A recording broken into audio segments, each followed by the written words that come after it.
또 아들들에게 권하는 것 같이 너희에게 권면하신 말씀도 잊었도다. 일러스되 내 아들아 주의 징계하심을 경히 여기지 말며 그에게 꾸지람을 받을 때에 낙심하지 말라. 주께서 그 사랑하시는 자를 징계하시고 그가 받아들이시는 아들마다 채찍질 하심이라 하였으니 너희가 참음은 징계를 받기 위함이라. 하나님이 아들과 같이 너희를 대우하시나니 어찌 아버지가 징계하지 않는 아들이 있으리요. 징계는 다 받는 것이거늘 너희에게 없으면 사생자여 친아들이 아니니라. 또 우리 육신의 아버지가 우리를 징계하여도 공경하였거든 하물며 모든 영의 아버지께 더욱 복종하며 살려 하지 않겠느냐. 그들은 잠시 자기의 뜻대로 우리를 징계하였거니와 오직 하나님은 우리의 유익을 위하여 그의 거룩하심에 참여하게 하시느니라. 무릇 징계가 당시에는 즐거워 보이지 않고 슬퍼 보이나 후에 그로 말미암아 연단받은 자들은 의와 평강의 열매를 맺느니라. 그러므로 피곤한 손과 연약한 무릎을 일으켜 세우고 너희 발을 위하여 곧은 길을 만들어 저는 다리로 하여금 어그러지지 않고 고침을 받게 하라. 모든 사랑과 더불어 화평함과 거룩함을 따르라. 이것이 없이는 아무것도 주를 보지 못하리라. 이번 추석 명절 연휴로 히브리서 말씀이 이제 끝이 났어요. 히브리서는 13장까지 있는데요. 이번 주가 히브리서 12장, 13장이죠. 지난주에 11장 말씀을 가지고 나눴는데 11절 말씀 지난주에 이제 제목이 그거였죠. 믿음으로 살아야 진짜 사는 거라고. 우리가 산다고 사는 것이 아니라 그리스도인들은 살아있어도 죽은 자 같은 자가 있고 죽은 자 같으나 산 자가 있다고 말씀드렸습니다. 그래서 히브리서 11장은 믿음은 바라는 것들이 실상이요 보지 못하는 것들이 증거니 그러면서 믿음이 없이는 하나님을 기쁘시게 못하느니라 말씀하시고 11장 끝까지 쫙 믿음의 선진들이 이 믿음을 지켜내기 위해서 어떤 고난과 역경을 이겨냈는지를 길게 많은 선진들을 예로 들어서 이제 거론하고 있어요. 근데 갑자기 이제 12절에 징계에 관한 얘기가 나옵니다. 그래서 먼저 제가 말씀드리고 싶은 것은 11장 그 믿음에 대해서 그렇게 믿음의 선진들이 어떻게 걸어왔는지를 거론한 후에 왜 갑자기 이 징계의 말씀을 하고 계시는가를 주목해야 된다라는 거죠. 예.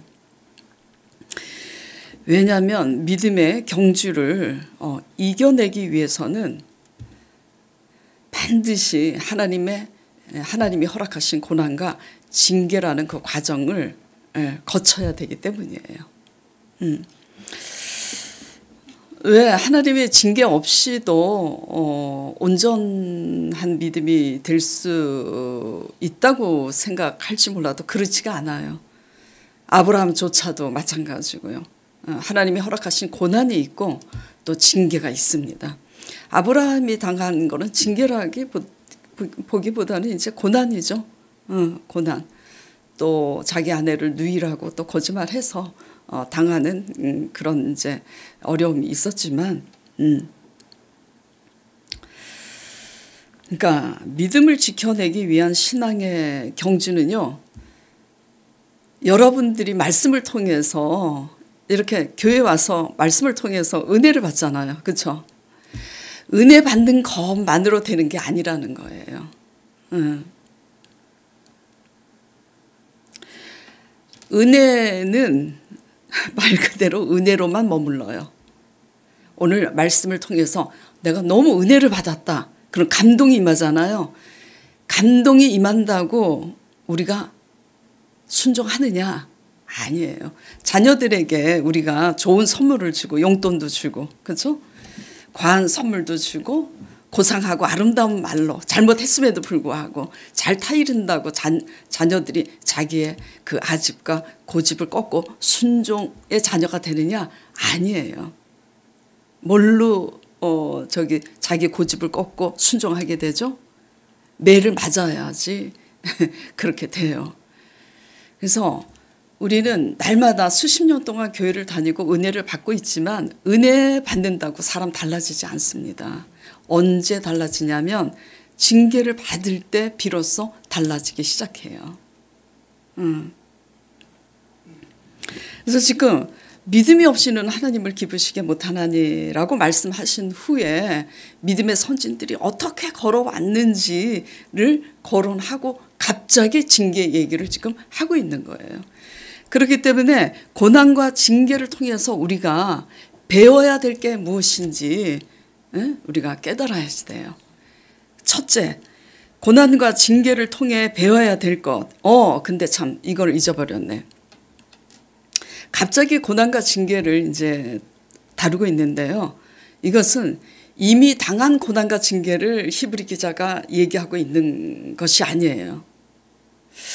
나중에 보니까는 히브리 13장 맨 끝장에 디모데 얘기도 나오고 이달리아 얘기가 나오는 거 보니까 아마도 히브리서 저자도 사도 바울 아닐까 추측을 해봅니다만은 하여튼 중요한 것은 누군가가 중요한 게 아니라 지금 이 믿는 성도들이 당할 그 고난과 징계는 뭐냐면 앞으로 믿음을 지켜내기 위해서 신앙의 경주를 하기 위해서는 반드시 하나님의 징계를 너희가 받게 될 것이다. 다가올 고난과 징계에 대해서 지금 거론하고 있는 거예요.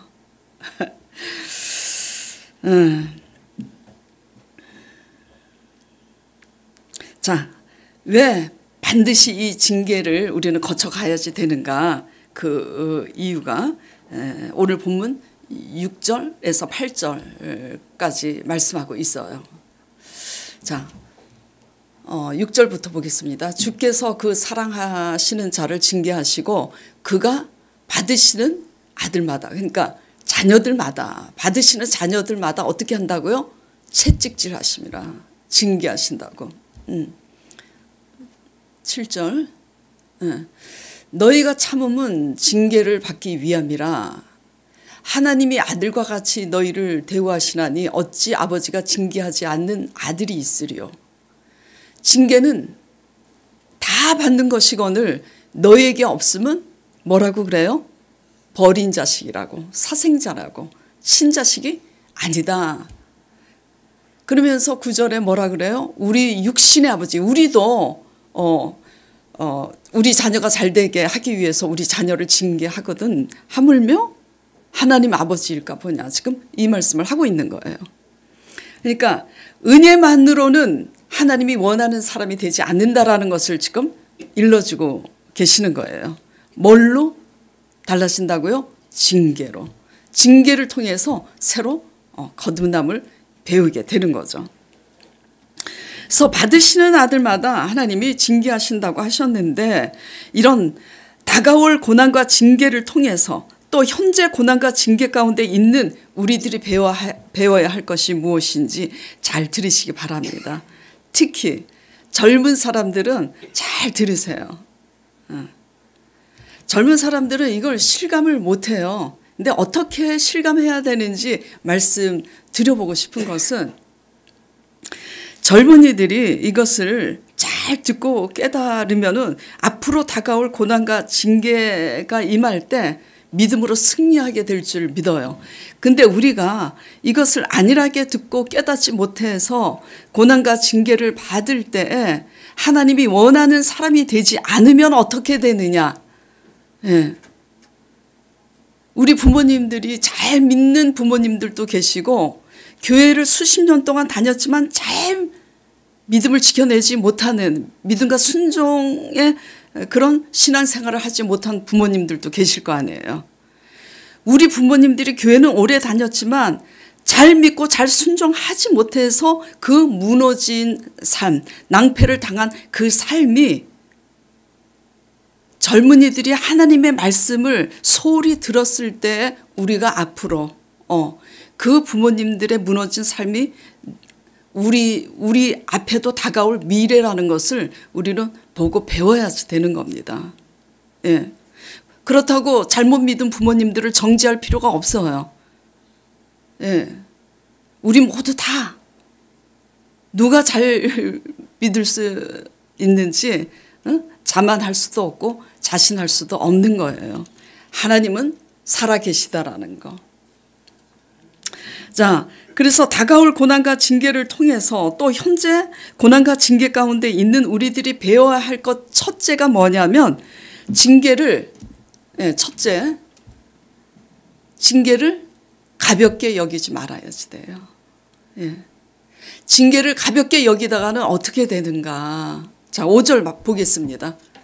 뭐라고 그래요? 오늘 본문 말씀에 또 아들들에게 권하는 것 같이 너희에게 권면하신 말씀도 잊었도다. 일렀으되 내 아들아 주의 징계하심을 어떻게 여기지 말라고요? 경히 여기지 말라고. 너희가 징계 받을 때 그것이 하나님이 나를 치시는구나 하고 깨달았을 때는 그 징계를 가볍게 여기지 말라는 거예요. 자, 가볍게 여겼다가는 이제 어떻게 되는가? 에어컨 끌까요?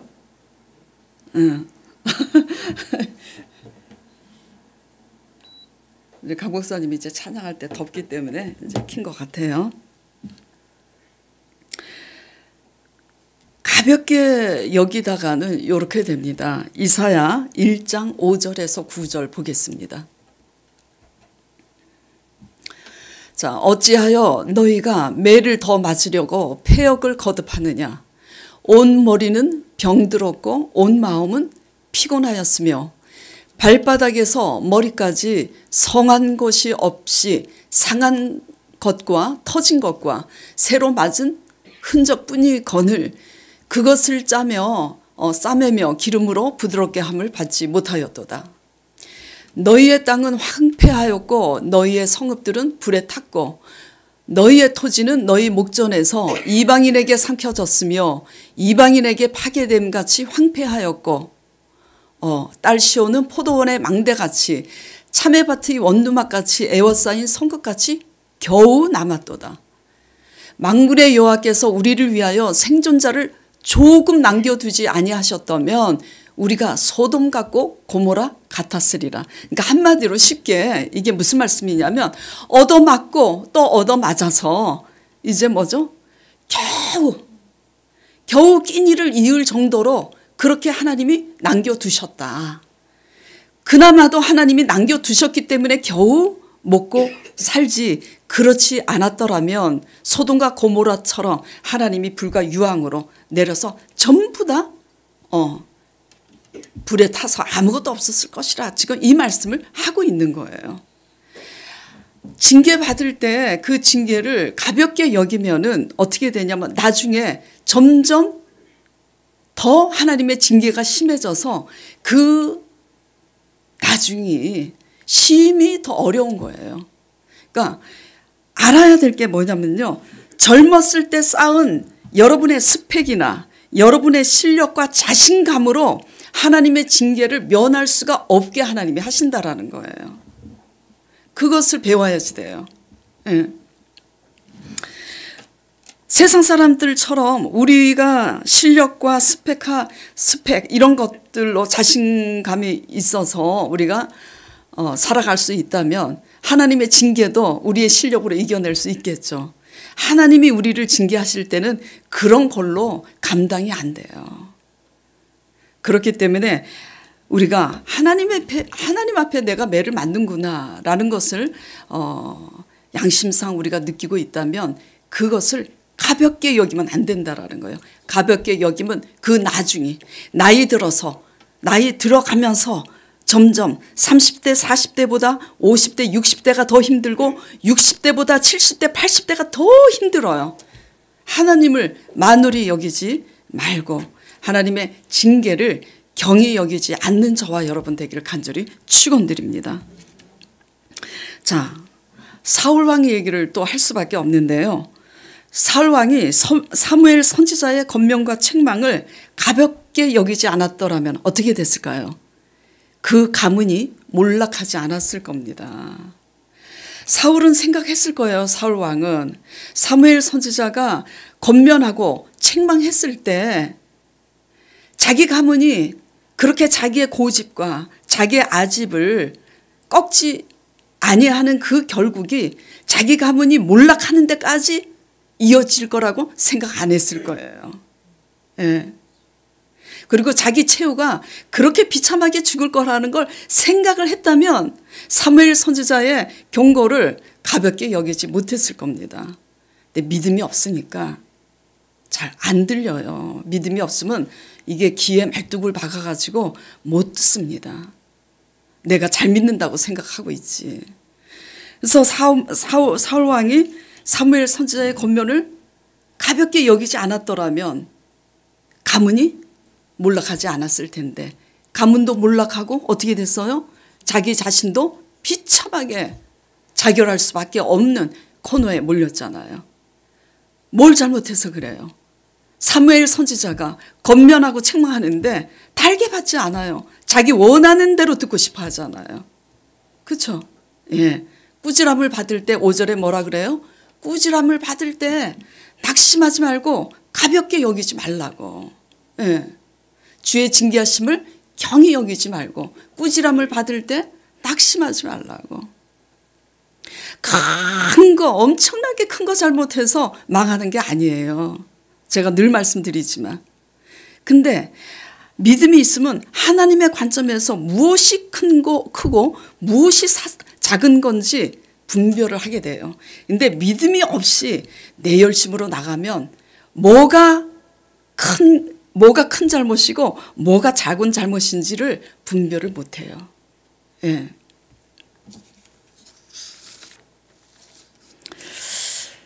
가볍게 여기는 그 이유는 불신앙 때문이에요. 믿음이 없기 때문에 그 징계가 하나님으로부터 온 징계임을 못 깨달아요. 못 깨달아요. 계속 반복했을 때 점점 그 크기가 세졌을 때 조금 깨닫게 되는 거지. 예. 그리고 그러니까 불신앙 때문에 이게 하나님의 징계인지를 못 깨닫고 있으니까 어떻게 하냐면 내 힘으로 이번만 잘 모면하고 지나가면 되겠지 하고 생각하니까 가볍게 여기는 겁니다. 하나님이 받으시는 자마다 징계하신다고 그랬잖아요. 그러니까 고난과 징계는 우연이 아니라 하나님이 허락하신 거라고요. 그러니까 하나님의 방법으로 풀어야지 된다라는 얘기죠. 그러니까 경히 가볍게 여기면 안 되는 거예요. 자, 나오미가 환난을 당했잖아요. 나오미가 환난을 당했을 때 그 환난을 경히 여기지 아니하였다면, 그 환난을 남편이 죽었을 때 그 환난을 중히 여겼더라면 어떻게 했겠어요? 그렇죠. 아들들을 설득했을 겁니다. 근데 쉽지는 않죠. 아들들을 설득하기에는. 왜? 이미 모압으로 내려가서 모압 여인을 며느리로 취해서 살고 있으니까 아들들이 모압에서 자리를 잡고 살고 있잖아요. 그래서 설득해서 가려면 누구도 따라가야 돼? 이방 며느리들도 따라가야 되는 문제가 있는 거예요.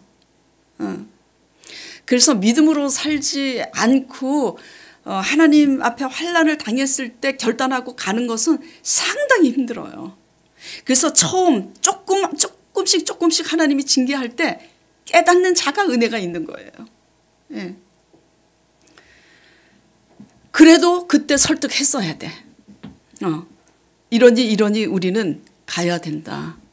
너희 아빠가 믿음이 없어서 베들레헴의 흉년을 피해서 모압으로 가다가 이 지경이 됐으니까 너희도 그 지경을 당하지 않으려면 결단하고 가야 된다고 설득했어야지 돼요. 그럴 때 어떤 일이 생겨요? 이방 며느리들이 안 가겠다. 근데 누구는 따라가요? 룻은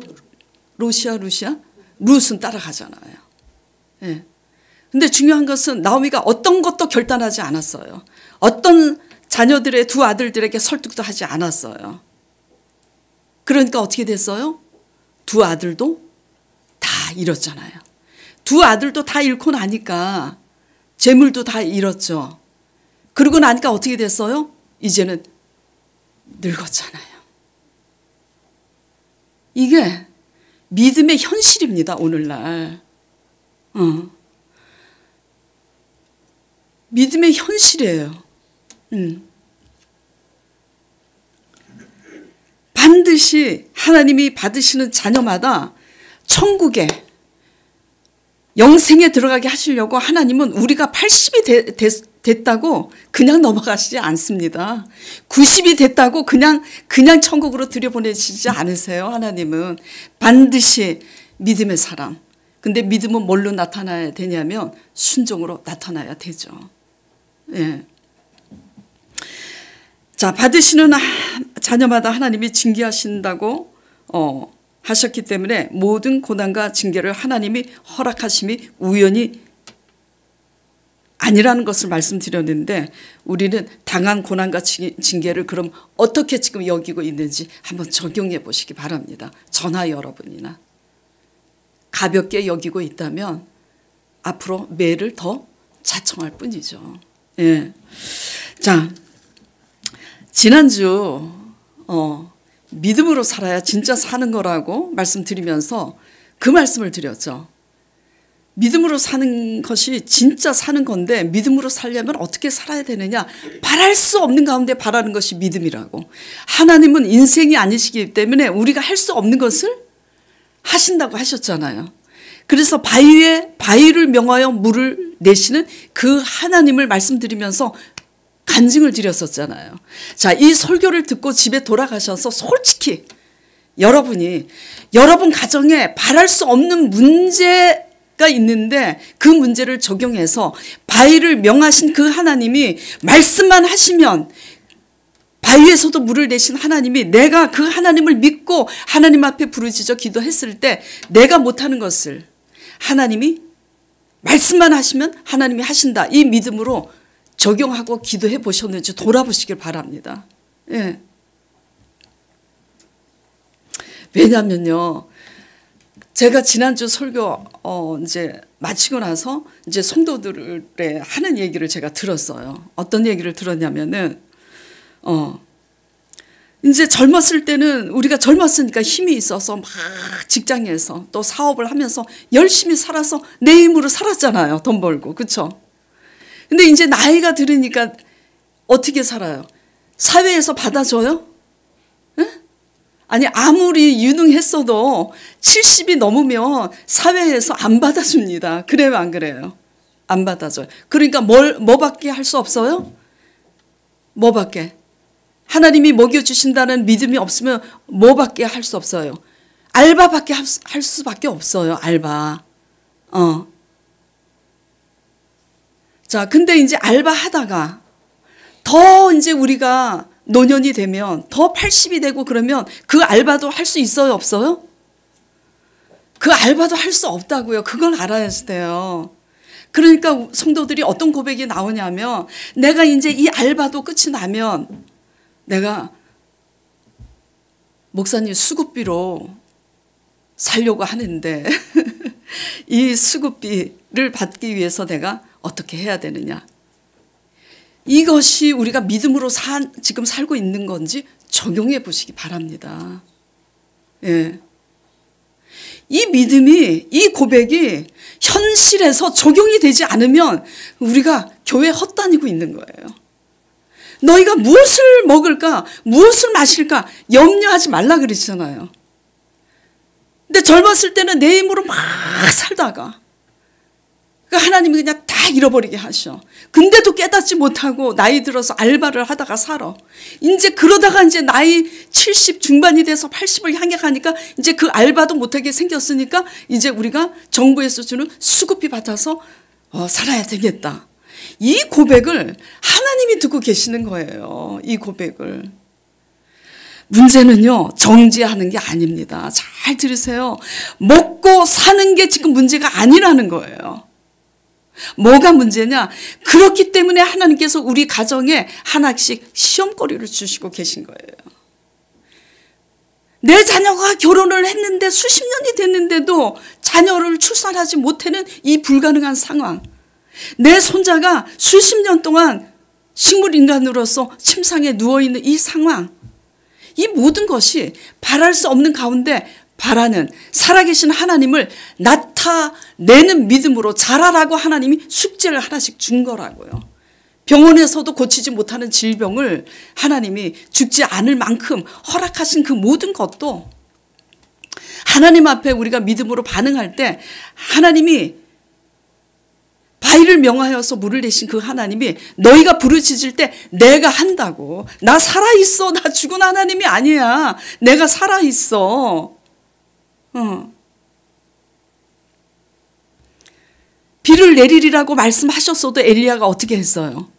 그 비가 실제로 내리기까지 기도했잖아요.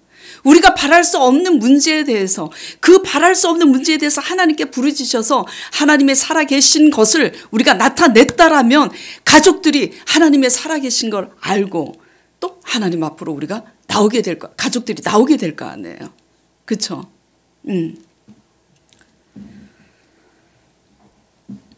그동안 우리가 당한 그 고난과 징계는요, 이런 믿음의 사람이 되라고 하나님께서 징계를 주신 거예요.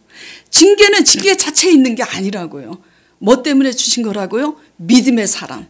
바랄 수 없는 가운데 바라는 믿음의 사람이 되라고 하나님께서 징계를 주신 거 잊지 마시기 바랍니다. 그러니까 징계는 징계 자체에 있지 않아요. 징계 때문에 무엇을 먹고 어떻게 살까 그것에 있지 않다라는 걸 지금 누누이 말씀드리고 있는 겁니다. 육의 사람인 거예요. 그러면 세상 사람과 다른 게 뭐가 있어요? 사울 왕이 나오미가 믿음이 있었더라면 선지자 사무엘의 책망을 가볍게 여기지 않았을 거고, 나오미가 믿음이 있었다라면 모압에서 당한 환난을 가볍게 여기지 않았을 겁니다. 우리 모두 하나님의 징계를 가볍게 여김으로, 하나님의 경고와 책망을 가볍게 여김으로 우리의 가문이 몰락하지 않고 우리의 노년이 비참해지지 않기를 간절히 축원드립니다.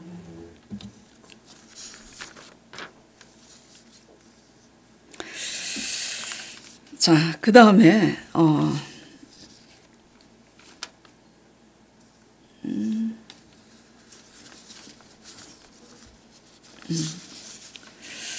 그 다음에 두 번째, 고난과 징계를 통해서 배워야 되는 것은 두 번째.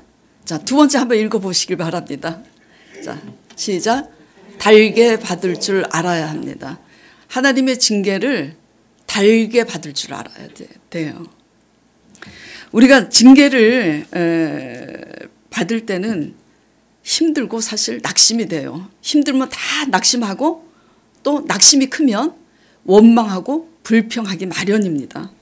그러나 달게 받아야지 돼요. 달게 받을 때까지 하나님께서 우리를 단련하세요. 예. 자, 7절 보겠습니다. 너희가 참음은 징계를 받기 위함이라. 되게 이제 말씀을 쉬운 말씀인데 지금 어렵죠. 너희가 참음은 징계를 받기 위함이라. 징계보다도 지금 무엇을 강조하고 있냐면요, 참는 거를 강조하고 있어요. 그러니까 징계를 통해서 뭘 지금 배우라고 하시는 거냐면 참을 줄 아는 사람. 징계를 통해서 참을 줄 아는 사람이 될 때까지 하나님이 하세요. 그래서 참고 또 참고 참을 줄 아는 사람이 될 때야 비로소 뭐가 되냐면 다 내려놓고 달게 받아요. 달게 받지 않을 때는 할 말이 많아. 할 말이 많아. 나 때문에 그렇게 된 게 아니라 상대방 때문에 그렇게 된 거기 때문에 상대방을 원망하고 불평하고 할 말이 많게 됩니다. 그래서 고난과 징계를 통해서 배워야 될 것은 달게 받아야 한다라는 거. 참는 법을 결국 잘 참는 법을 배우게 하시기 위해서 하나님은 징계를 하시는 거예요. 그걸 유념하시기 바랍니다. 달게 받을 때 어떻게 되냐면 우리를 내려놓게 돼요. 내려놓게 될 때 하나님께 맡기게 됩니다. 하나님은 그때 일하세요. 그때.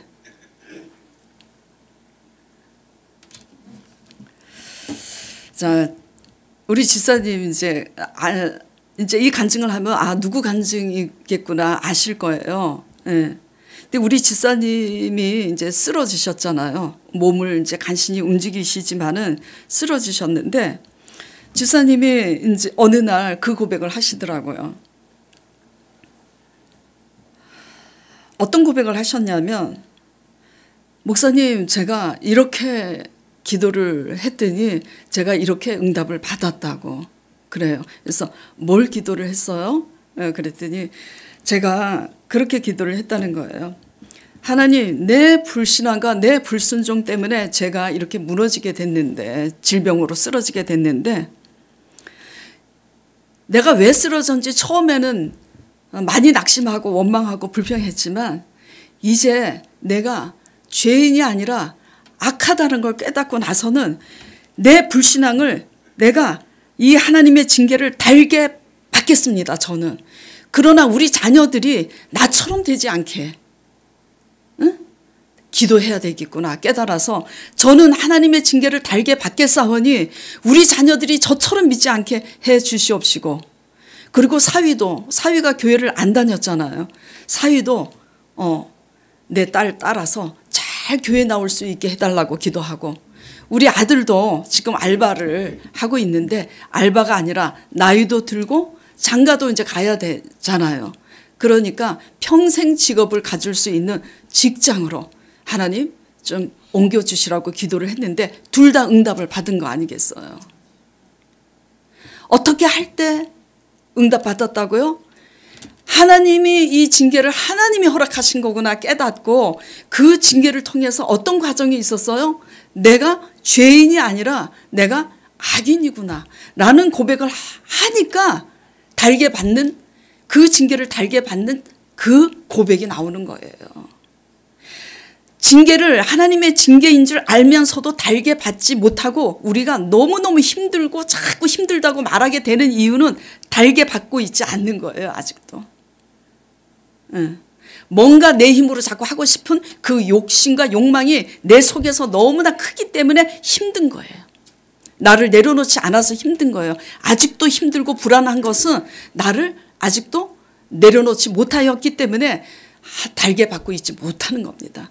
달게 받는 자는 그런 고백이 힘들다는 고백 안 나와요. 달게 받지. 달게 받고 그리고 가족들을 위해서 기도할 때 하나님이 새 은혜를, 새 응답을 부어주신 줄 믿으시기 바랍니다. 예. 찬송가에 그렇잖아요. 내 기도하는 이 시간.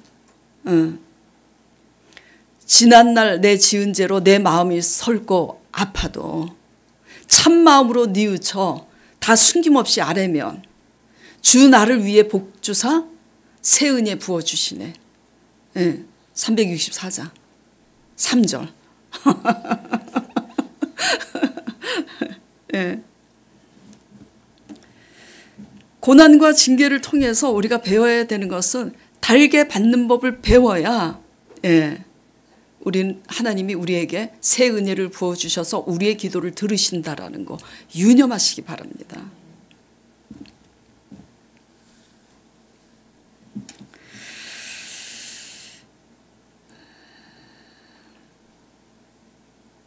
달게 받지 못하면 어떻게 한다고요? 내 힘으로 하려고 그래요.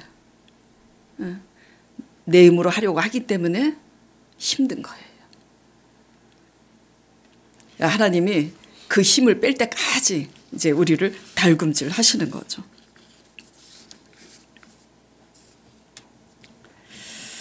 자, 세 번째 고난과 징계를 통해서 배워야 할 것이 뭐냐면 순종과 거룩입니다.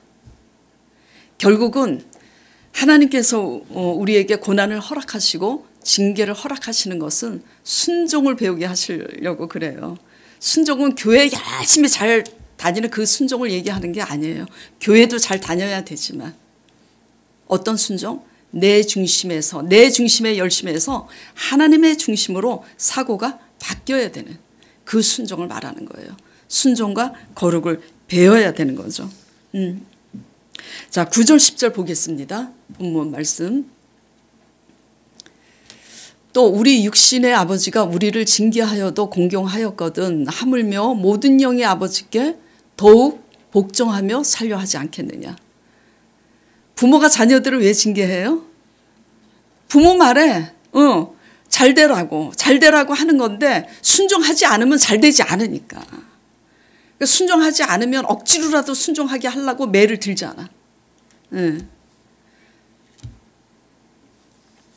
자녀를요, 자녀가 원하는 대로 자녀의 고집을 꺾지 않고 자녀가 원하는 대로 그 고집을 다 들어주면요, 자녀 망가집니다.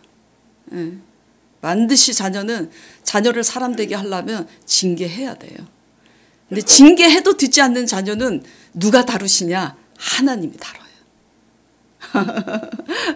사람이 권면할 때 듣는 자녀는 사람이 되지만 사람이 말할 때 듣지 않는 또 자녀들은 하나님이 징계하시는데 그 징계는 굉장히 무겁죠. 어쨌든 드리고자 하는 말씀은 저나 여러분이나 고난과 징계를 통해서 배워야 되는 것은 순종과 거룩함입니다.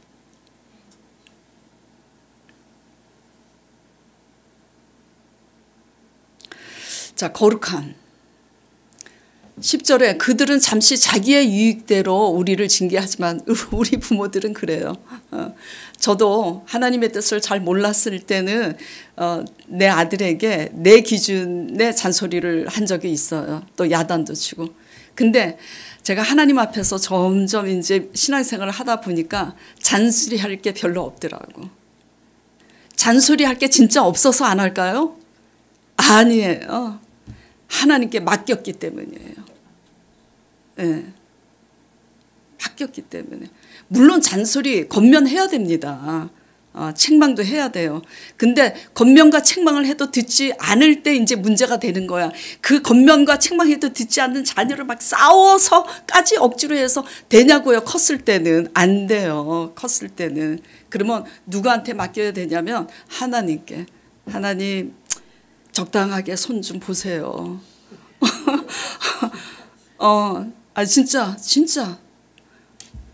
진짜 그렇게 합니다. 중보해요. 적당하게. 하나님 너무 때리면 실족할 수 있으니까. 저도 마찬가지고요. 근데 하나님은 무엇을 위해서 징계하신다고요? 우리의 유익을 위하여 그의 거룩하심에 참여하게 하시기 위해서 징계하신다고요. 그러니까 이 말씀을 우리가 잘 풀어서 보자고요. 자, 우리는 우리의 유익을 위해서 어떤 열심을 하세요? 우리는 우리의 유익을 위해서 내가 거룩해야 되는구나 이런 신앙생활을 하냐고요. 솔직한 얘기로. 그렇게 안 믿었기 때문에 하나님이 다 걷어가신 거 아니에요. 하나님의 징계를 달게 받겠습니다. 저는. 그러나 내 자녀들은 그렇게 믿지 않게 해주세요 하고 우리 집사님이 기도할 때 그런 고백도 했었어요. 어떤 고백? 제 양심이 제가 알아요, 목사님. 지금도 하나님이 건강 주시면 내가 어떻게 살 것을 내가 압니다, 내 양심이. 그러시더라고요. 이게 되게 그렇게 그 고백을 하기까지 그 고백이 쉬운 고백이 아니잖아요. 그렇죠? 예.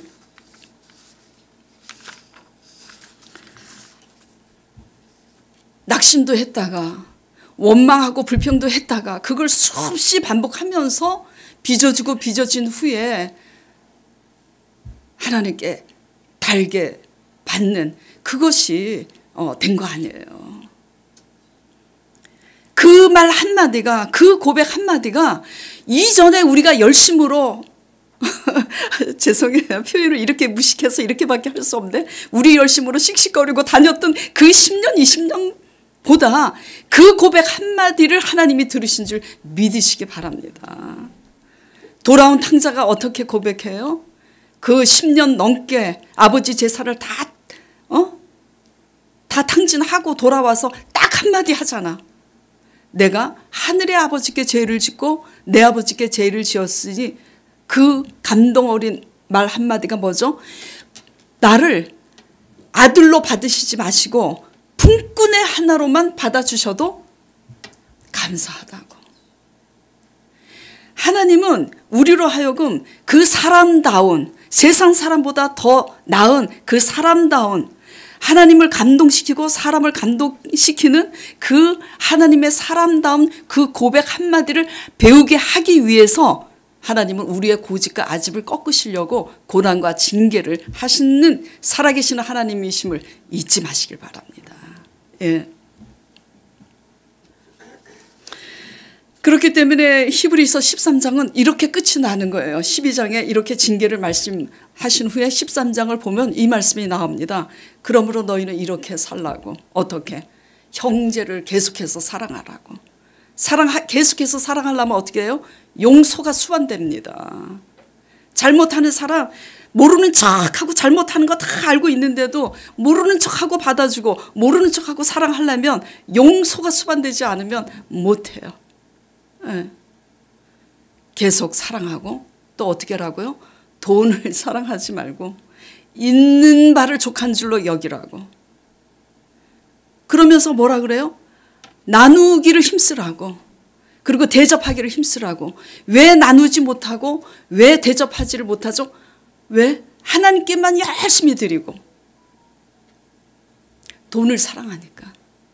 있는 바를 족한 줄로 여기지 못하니까 계속 더 한 채 사고 두 채 사고 세 채 사고 그리고 부족해서 땅도 사고 다 사야 돼. 늙어 죽을 때까지 그렇게 해야 돼. 그런다고 만족함이 있을 줄 알아요? 없어요. 욕심은 끝이 없습니다. 그렇게 사느라고 나눔도 실천하지 못하고 대접할 줄도 못하고 감사해야 될 때 감사하지도 못하고 그렇게 우리 중심으로 살다가 그 믿음이 다른 게 아니라니까요. 믿음이 교회 열심히 나오면 믿음이냐고요. 주일 성수하면. 네. 무엇에 대해서 순종함을 배워야 되느냐.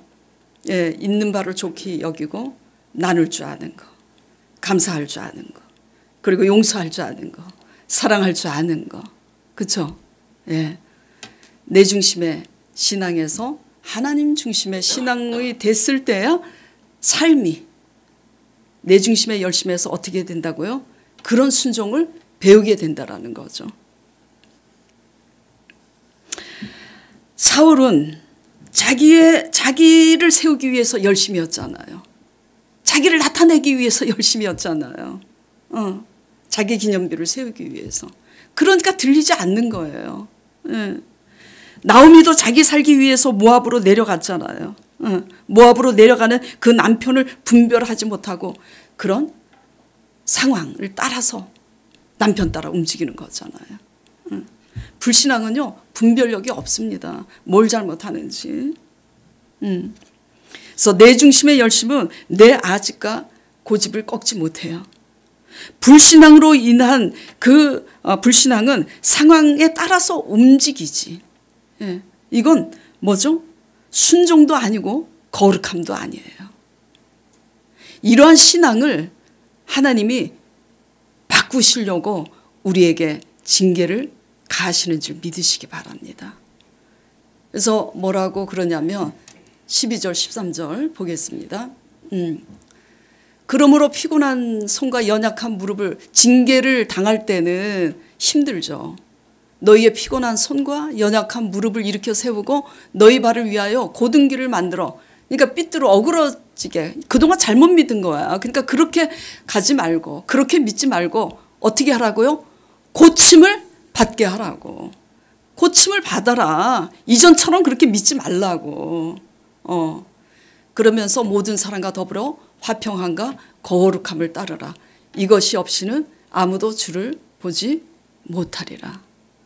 결국 징계의 목적이 뭐예요? 징계의 목적이 순종을 배우기 위해서요. 우리의 아집과 고집을 우리가 잘 믿고 있다는 이 아집과 고집을 하나님이 깨트리셔서 하나님이 원하는 순종을 하나님이 원하는 방법대로 그렇게 살게 하시려고. 하나님이 원하는 방법대로 순종하다 보면 거룩해지는 거예요. 그래서 거룩의 시작은 순종하기 시작할 때 거룩해진다라는 걸 유념하시기 바랍니다. 예. 순종을 배우지 않고서는 내 중심으로 이렇게 믿지, 순종을 배우지 않고서 이타적인 신앙이 되지 않고서는 절대로 거룩해질 수가 없다라는 거. 예. 말씀을 통해서 은혜 받기는 쉬워요. 예? 말씀을 통해서 은혜 받기는 쉬워요. 10년, 20년 은혜 받는다고 바뀌지 않습니다. 예. 은혜 받는 거 하고 은혜 받을 때는 감정이 어때요? 되게 좋지. 감동 있고 되게 재밌잖아요. 좋잖아요. 은혜 받으면 내 가슴이 촉촉해가지고. 근데 은혜 받는 거하고 순종하는 거하고는 별개의 문제예요. 별개의 문제. 그래서 하나님은 은혜 받는 것으로만 내버려 두시지 않고 우리의 삶 가운데 저에게도 여러분에게도 하나님께서 징계를 가하시는 거예요. 예. 은혜와 아울러서 플러스 징계를 통해서 우리는 어떠한 사람이 되냐면 하나님 중심으로 순종할 수 있는 사람, 하나님 중심에서 사람을 배려할 수 있는 사람, 그런 사람으로 거듭나게 되는 줄 믿으시기 바랍니다. 그렇게 거듭나서 모든 사람과 더불어 화평함과 거룩함을 우리가 따를 때 우리가 주의 영광을 보게 된다라는 거 믿으시기 바랍니다.